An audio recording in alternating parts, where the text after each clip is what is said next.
સુરતની મેજિસ્ટ્રેટ કોર્ટની અંદર અત્યાર સુધીમાં ઢગલાબંધ કેસો એવા આવ્યા છે જેમાં મા બાપ એમ કહે છે અમારા રૂપિયે ફ્લેટ બનાવ્યો અને એ જ ફ્લેટમાં અમારો દીકરો હવે અમને રહેવા દેતો નથી.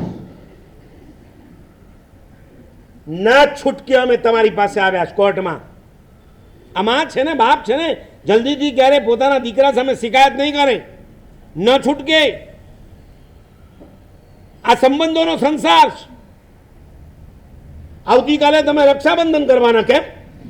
મને પૂછવા આવે સાહેબ 14ના બાંધવાની કે પૂનમના? મેં કીધું ભાઈ આપણે ત્યાં તો રક્ષાબંધન જેવું છે જ નહીં. એની 14ને પૂનમ કરવા આવ્યા. તમારે ભાઈ બહેનનો પ્રેમ બતાવવો હોય વધારવો હોય તો આપણે ત્યાં કયું પર્વ છે? ભાઈ બીજ. હું એનું વર્ણન કરીશ ભાઈ બીજનું.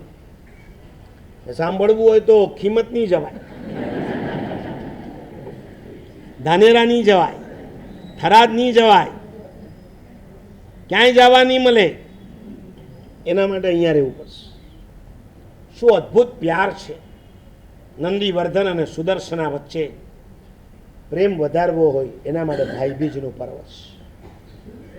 અહીંયા રાખડીઓ બાંધવાની, પછી કવર ખૂણામાં જઈને જોઈ લેવા. તમે કવરના લવર છો? જેટલું જાડું કવર આવે એટલો ભાઈ ઉપરનો પ્રેમ વધારે, એટલી એની થાળી મોટી બને. શાસ્ત્રમાં એક પ્રસંગ આવે છે. એક ભાઈ પોતાની બેનના ઘરે ગયો. બેન જરાક નબળી હતી, ભાઈએ એને મદદ કરી હતી. જેવો ભાઈ આવ્યો બેન અડધી થઈ ગઈ. ભાઈને આગળ કમાવા જવું હતું એટલે બેને થાળી માંડી. શક્તિ નહોતી તો પણ શીરો ને દૂધપાક ને પૂરી ને ભજીયા ને બધું જ કર્યું. ભાઈ પ્રેમથી ખાય છે. વાહ મારી બેનને કેટલું બધું પ્રેમ, કેટલું બધું પ્રેમ. આગળ જતાં બન્યું એવું ભાઈ નબળો થયો ને બેન મજબૂત થઈ છે. ફરી પાછો ધંધો કરવા નીકળ્યો. સાંજના સમય આવ્યો. બેનને તો ખલાસ, હવે માગશે જ. તમે લોકો વાસ્તવિકતાથી જેટલા દુઃખી નથી થયા એના કરતાં વધારે કલ્પનાથી દુઃખી છે. આવ્યો છે,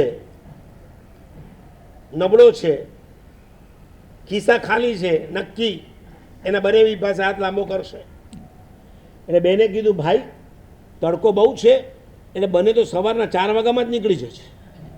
રાતનો થાક્યો પાક્યો આવ્યો છે.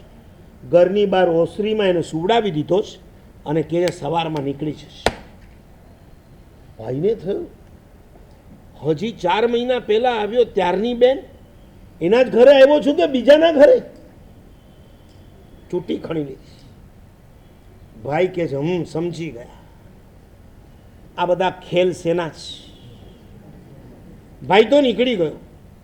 વળી બાજુ આ તો પૂનમને અમાસ, અજવાળાને અંધારા, ભરતીને ઓટ, જ્વાર અને ભાટા.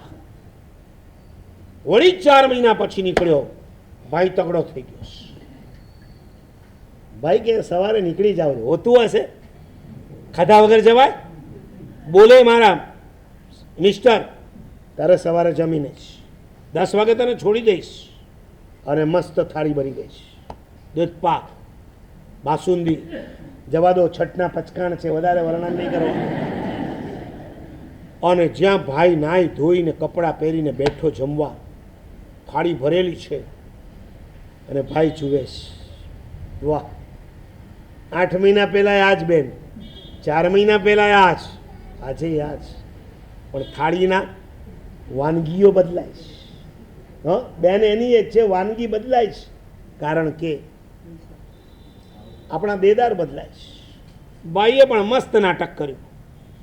એને વીંટી કાઢી, આંગળીમાંથી વીંટી કાઢી, ગળામાંથી સોનાની ચેન કાઢી, ચેનને દૂધપાકમાં જબોડી. લે ભાઈ પી લે દૂધપાક. ઓલી વીંટીને એને ભજીયા પાસે મૂકી. ખાઓ, અરે ખાઓ ખાઓ, આપણી બેનનું જ ઘર છે, જેટલા ખાવા એટલા ખાઓ, દાબીને ખાઓ. બેન કે ભાઈ તારું ફરી ગયું લાગે છે. હાસ તો ફરી જ ગયું છે. 4 મહિના પહેલાની જે પોઝિશન હતી એ અત્યારે ફરી ગઈ કે ના ફરી ગઈ? મારું તો ફરી ગયું. એટલે તું શું કહેવા માંગે છે? તું સમજી શકે છે? આ બધી વાનીઓ ને વાનગીઓ મારા માટે નથી, આ શરીર પર જે દેખાય છે ને એના માટે. બેન સમજી ગઈ. કાન પકડ્યા, આંખમાંથી આંસુ નીકળ્યા. ભાઈ મારી ભૂલ થઈ છે, હવેથી જિંદગીમાં ક્યારેય આવું નહીં કરું.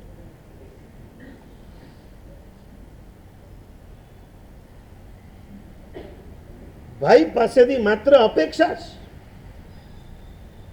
બે બહેનો ભેગી થાય, મા બાપ ગુજરી ગયા હોય પછી વાતો શેની હોય? ભાભી આમ ને ભાભી તેમ.